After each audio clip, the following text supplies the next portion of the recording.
1989 సంవత్సరంలో కాంగ్రెస్ పార్టీ ఉమ్మడి రాష్ట్రంలో అధికారంలోకి వచ్చింది.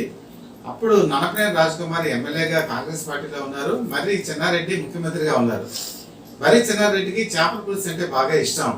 దాని గురించి ననపనేని రాజకుమారి రోజు చేపల పులుసు తీసుకొచ్చి ఆయనకు వడ్డించేవారు, ఆయన ఇష్టంగా తినేవారు.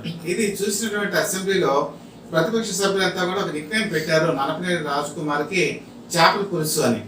అప్పట్లో మరి ప్రతిపక్ష స్థానంలో చంద్రబాబు నాయుడు కూడా ఉన్నారు. అయితే ఆయన 1994లో తెలుగుదేశం పార్టీ అధికారంలోకి వచ్చింది. అప్పుడు ఆ పార్టీలోకి ననపనేని రాజకుమారి ఉన్నారు.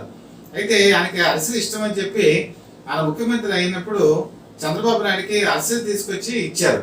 అయితే అక్కడ ఉంటే పార్టీ సభ్యులందరికీ కూడా అది పంచిపెట్టి ననపనేని రాజకుమార్కి చంద్రబాబు చెప్పారు, ఇంకెప్పుడు నా గురించి ఏమీ తీసుకురావద్దు, స్వీట్లు తిన్ను, హాట్ కూడా తిన్ను అని చెప్పేసి తెగేసి చెప్పారు.